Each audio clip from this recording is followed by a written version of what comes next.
আসসালামু আলাইকুম everyone, welcome back to my channel দেশি ব্লগ চ্যানেলে সবাইকে স্বাগতম। সকাল সকাল ভিডিও শুরু করছি। রাত্রে অনেক ঝড় বৃষ্টি হয়েছে, তো গাছগুলাকে দেখতে আসছি। আর এখানে হচ্ছে আমি গাঁদা ফুলের গাছ আর কি রোপণ করছিলাম। গাছটা এত ভালো গ্রো করছে যে কি বলবো। তো সেই গাছটা একদম ঝড়ে ভেঙে পড়ছে, সেটা একটু ঠিকঠাক করে দিচ্ছি আর কি। আর মনটা খুবই খারাপ হয়ে গেছে আমার এই গাছটার এই হাল দেখে। গাছেদের কিছু হলে একদমই সহ্য হয় না। তো গাছগুলার ডালগুলা কেটে কেটে আবার নতুন করে রোপণ করব। আর এর যে গোড়ার শিকড়টা, সেখান থেকে নিশ্চয়ই আবারও ডালপালা ছাড়বে, কিন্তু মাটির ব্যবস্থা করতে হবে তার আগে।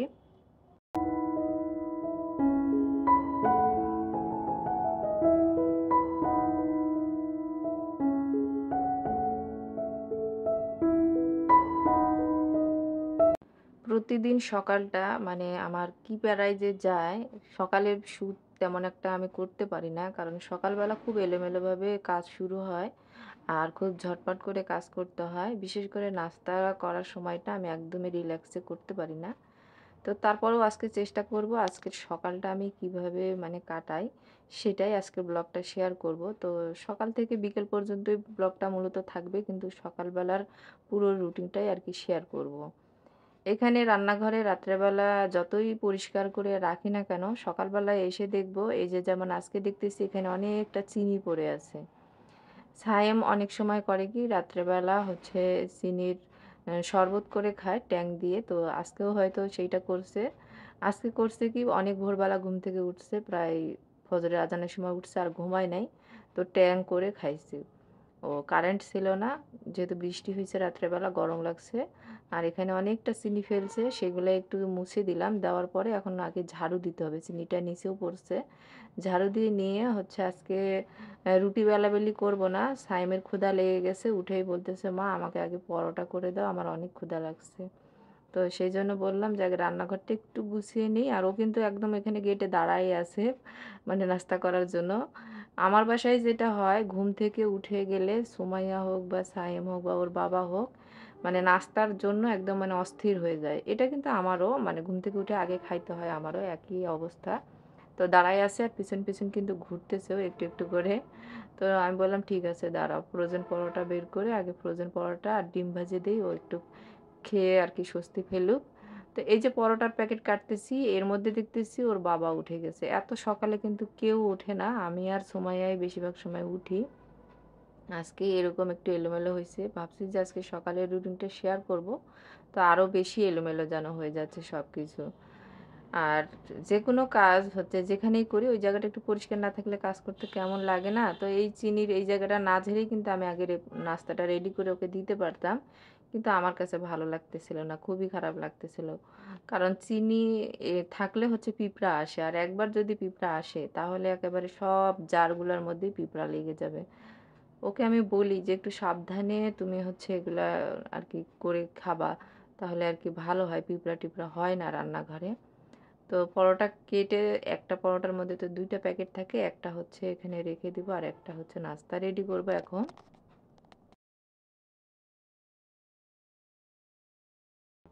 এর মধ্যে একটা ছোট্ট রিকোয়েস্ট করে নিই, যারা আমার ভিডিওটা এই পর্যন্ত আসছেন প্লিজ আপুরা হচ্ছে লাইক দিয়ে আমার ভিডিওটা কন্টিনিউ করবেন। এতে করে আমার কাছে কিন্তু পরবর্তী ভিডিও রেডি করতে অনেক বেশি ভালো লাগবে। লাইকের সংখ্যা বেশি থাকলে ভিডিওর রিচও কিন্তু ভালো বাড়ে আর কি। তো ম্যাজিক চুলাটাই হচ্ছে আমি ফ্রাই প্যানটা বসিয়ে দিয়েছিলাম নাস্তা রেডি করার জন্য, কিন্তু সকালেই হচ্ছে দেখেন একটা খারাপ অবস্থা, ম্যাজিক চুলার কয়েলটা হয়তো পুড়ে গেল। তো ম্যাজিক চুলাটা আর কাজ করতেছে না, আবার গ্যাসে আসছি, গ্যাসে নাস্তাটা রেডি করতে হবে। গ্যাসে হচ্ছে রান্না করতে খারাপ লাগে না তেমন একটা, ভালোই লাগে। বাট গ্যাসে যখন আমি রান্না করি, গরমের দিনে হয় কি ফ্যান দেওয়া যায় না গ্যাসে রান্না করার সময়, এই জন্য একটু গরমটা বেশি লাগে। তারপরে ওয়েদারটা তেমন একটা খারাপ ছিল না, মোটামুটি ভালো অবস্থাতেই ছিল। মানে একদমই যে গরম তা না, তবে গরম ছিল আর কি মোটামুটি। তো ওই তো প্রথমে দুইটা পরোটা ভেজে নিচ্ছি, এদিক থেকে আমি ডিমটাও রেডি করে নিচ্ছি। এই যে ইনারা আর তর্স হয়েছে না, দাঁড়াই আছে এখনো তোমার হয় না কেন, সেই জন্য। তো বলতেছি আচ্ছা আর 5টা মিনিট আমাকে সময় দাও, আমি দিয়ে দিচ্ছি। আসলে ভোরবেলা উঠছে, এখন কিন্তু 7টা বেজে গেছে, অলরেডি 2 ঘন্টা হয়ে গেছে, তো ওর অনেক ক্ষুধা লাগছে। তো এরপরে ওর বাবা উঠে গেছে আর সুমাইয়া হচ্ছে ঘুমাচ্ছিল। ওর যেহেতু স্কুলটা বন্ধ দিছে, আমাদের এখানে ইলেকশন হচ্ছে যার কারণে হচ্ছে ৫-৬ দিন স্কুল বন্ধ আছে। তো ওইজন্য ওকে বলছি যে সকালে ওঠার দরকার নাই, ঘুমাও তুমি। তো ঘুমাতে দিচ্ছি। ওরও আসলে মাথা ব্যথা, একটু ঘুম কম হলে ওর মাথা ব্যথা হয়। তো সেইজন্য ডাক্তার বলছে যে ঠিকঠাকভাবে ঘুমাইতে। এদিক থেকে পরোটা ভাজতেছি, এদিক থেকে ডিম ভাজা হলে এই চুলাটাতে চায়ের পানিও বসিয়ে দিব। আর ওরা তো সবাই ডিম ভাজি আর পরোটা খাবে। আমি কিন্তু দুধ চা দিয়েই পরোটা খাই। আমার কাছে ওটাই বেশি মজা লাগে আরকি। দুধ চা আর পরোটা হলে আমার আর কিছুই লাগে না। ১ম এ সাইমের নাস্তাটা দিয়ে দিলাম আর তারপরে হচ্ছে গিয়ে ওর বাবার নাস্তাটাও হচ্ছে দিয়ে দিব। ওইজন্য ২ বারে ডিম ভাজতেছি। ডিম ভাজা একটু ঠান্ডা হলে আর কেউ খায় না। সঙ্গে, সঙ্গে ভাজতে হবে আর সঙ্গে, সঙ্গেই দিতে হবে।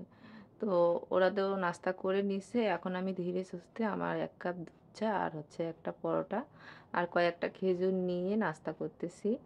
তো সারাদিনে আমি ২ বার খেজুর খাওয়ার চেষ্টা করি। খেজুরটা খেলে দেখা যায় আমার অনেকটা মানে শরীরটা ভালো লাগে আরকি। আর পানি তো মাস্ট, মানে আমার কিছু একটা মুখে দেওয়ার সঙ্গে, সঙ্গেই পানি খেতে হয়। এইরকম খাবার খাওয়ার সময় বেশি পানি খাওয়া ঠিক না, কিন্তু আমার কাছে পানি না খেলে একদমই ভালো লাগে না। এরপরে হচ্ছে আমি বাজার করতে গেছিলাম। বাজার তেমন একটা মানে ফ্রিজে মাছ মাংস ছিল না মন মতো। তো ওইজন্য বাজারে গিয়েছিলাম আর বাজার করে নিয়ে এসে সব কেটে ধুয়ে নিছি। তারপরে আবার ক্যামেরাটা অন করছি। তো এখানে আমি বাটা মাছ নিয়ে এসেছিলাম হচ্ছে আর রুই মাছ। তো মাছের ডিম ছিল, সব মাছেরই ডিম ছিল। তো বলতেছিল সুমাইয়ার বাবা, "এই বাটা মাছেরও কি ডিম হয় নাকি?" তো বলতেছিলাম যে নতুন পানিতে মানে বর্ষার সময় নতুন পানিতে সব মাছেই ডিম হয়। ছোট, ছোট মাছেও ডিম হয়।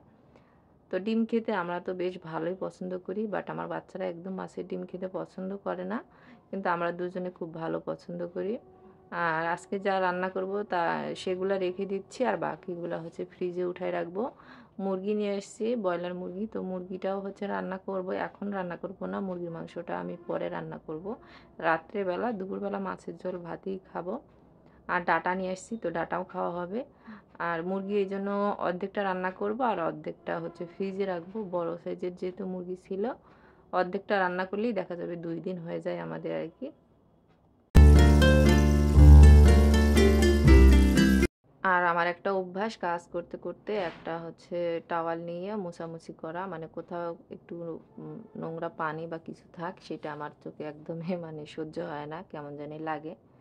আর আজকে দেখতেছি রান্নাঘরে এত মাছি, ওই যে আম, কাঁঠাল, লিচু যত খাওয়া হয় মাছি মনে হয় বাসায় ততই বেশি হয়। তো কিছুতেই মাছি তাড়াতে পারতেছি না। তো যতদিন আম থাকবে বাসায় কিন্তু একদম মাছি তাড়ানোই যাবে না এরকম। আম যেখানে মাছি মশা মানে ওখানে।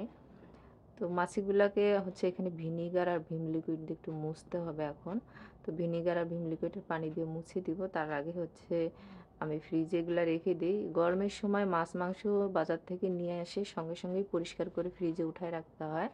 তা না হলে হচ্ছে নষ্ট হয় আরকি। আগের সপ্তাহে আমার কিছু মাছ নষ্ট হয় নাই, বাট খেতে ভালো লাগে না। সেইজন্য জন্য আগে বাজার থেকে মাছ মাংস নিয়ে আসার পর ওগুলো আগে ধুয়ে ফ্রিজে উঠায় রেখে দেই। তারপরে গিয়ে অন্য কাজগুলা করি। তো মাছ রান্না করব দুপুরবেলা। এখানে হচ্ছে যতটুকু মাছ রান্না করব, মাছ ধুয়ে ভালো করে নিছি আর এখানে লবণ আর হলুদ মাখিয়ে এখন মাছটা ভেজে রান্না করব।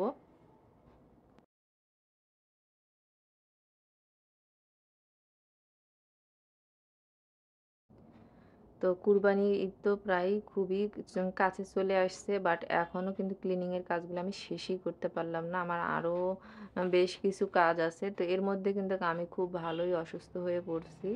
মানে খুবই ভালো অসুস্থ হয়ে পড়ছি, কি বলবো। তো কোনো রকমে রান্নাবান্না করতেছি আর খাচ্ছি। একটা মানুষ নিয়ে বাকি কাজগুলা শেষ করব। তো কিচেনের কাজগুলা মোটামুটি আমি নিজের হাতেই করছি। কিন্তু কিছু জটিল কাজ আছে সেগুলোর জন্য হচ্ছে কাউকে একটা আমার দরকার। আর শরীরটা একদমই দিচ্ছে না। ভাবছিলাম একাই সব কাজ মানে অর্ধেক, অর্ধেক করে নিয়ে করব। তো একটা সমস্যা, সুমাইয়ার বাবা বাসায় আছে, উনিও অসুস্থ। তো উনি যেহেতু বাসায় আছে এত কাজ করা দেখতে পারতেছে না আমার। মানে বলতেছে এত কাজ করতেছে, এদিকে শরীর তোমার ঠিকঠাক চলে না, অসুস্থ থাকো আর এত কাজ করো। তো কাউকে একটা নিয়ে এই কাজগুলা করে নাও। তো সেটাই আরকি। মাছগুলা কিন্তু আমার ভাজা হয়ে গেছে। মানে আমি ডিপ করে ভাজতেছি না, হালকা করে ভাজতেছি। যেহেতু টাটকা মাছটা একটু হালকা করে ভাজি। আর যদি অনেকদিন ফ্রিজে মাছ থাকে, তাহলে একটু ডিপ করে ভাজি। আমি একটু মাছের ঝোলটা একটু বেশি করেই করব, বাড়তি করে করে রাখবো।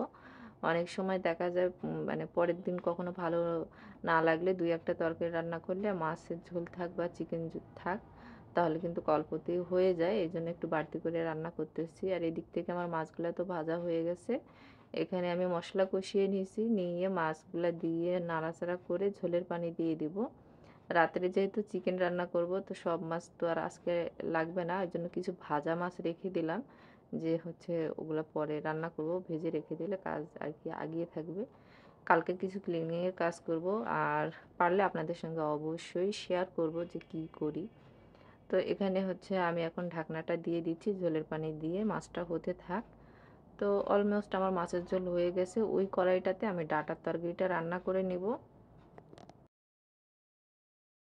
যারা আমার ভিডিওটা প্রতিনিয়তই দেখেন বাট চ্যানেলটা সাবস্ক্রাইব করেননি, তো তারা চাইলে কিন্তু আমার চ্যানেলটা সাবস্ক্রাইব করে দিতে পারেন। এতে করে আমি যখনই ভিডিও ছাড়বো আপনার ফোনে আমার ভিডিওর নোটিফিকেশন চলে যাবে।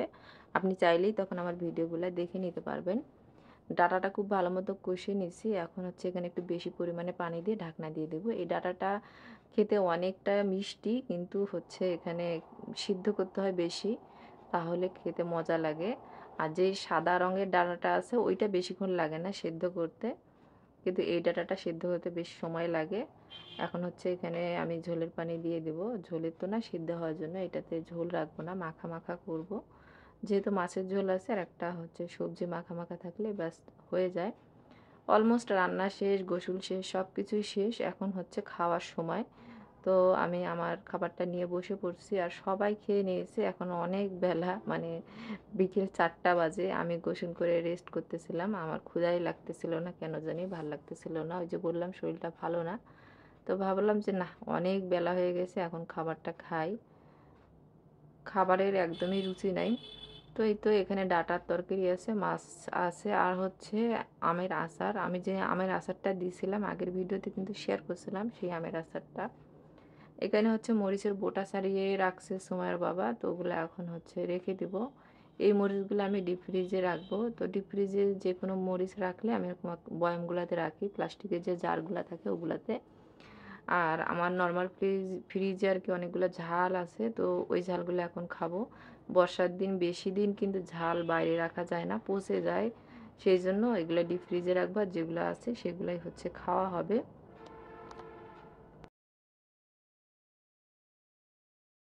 তো আজকে কিন্তু তেমন একটা ক্লিনিং এর কাজ কোনো কিছু শেয়ার করি নেই। তো একটা সংসারে কিন্তু অনেক কাজ থাকে। আর এখন যখন আমি মরিচটা ফ্রিজে রাখতেছিলাম, সব কাজ শেষ। কিন্তু আরেকটা কাজ আছে। এই তো আমার আম্মা হচ্ছে আম পাঠাইছে, গাছের আম। তো ভাবলাম এখন আমগুলো ভালো করে ধুয়ে রেখে দিই, বাচ্চারা খাবে। যেহেতু গাছ থেকে পেড়ে পাঠাইছে, অনেক আটা পড়তেছিল আমগুলা থেকে। আর সময় দেখতেছি ওরকমই নিচ্ছে, ভালো করে ধুবে না। আর আমের আটা লাগলে কিন্তু ঘাও হয় অনেক সময়। তো ওই জন্য আমি সবসময় সঙ্গে সঙ্গে ধুয়ে তারপরে হচ্ছে রেখে দিই। আর এই আমগুলো অনেক মিষ্টি, সেটাই আর কি একটু দেখাচ্ছিলাম। আমার কাছে ভাল লাগে অনেক, মানে হাড়ি ভাঙা আমের থেকেও এই আমটা খেতে বেশি মজা লাগে। তো এই আমটা তো তেমন একটা আমি বাজারে দেখতে পাই না। আমাদের গ্রামে যে গাছ আছে ওই গাছের আম। তো এগুলা ধুয়ে রেখে দিচ্ছি, আর যখন খাওয়া হবে তখন তো অবশ্যই আবারও ধোয়া হবে।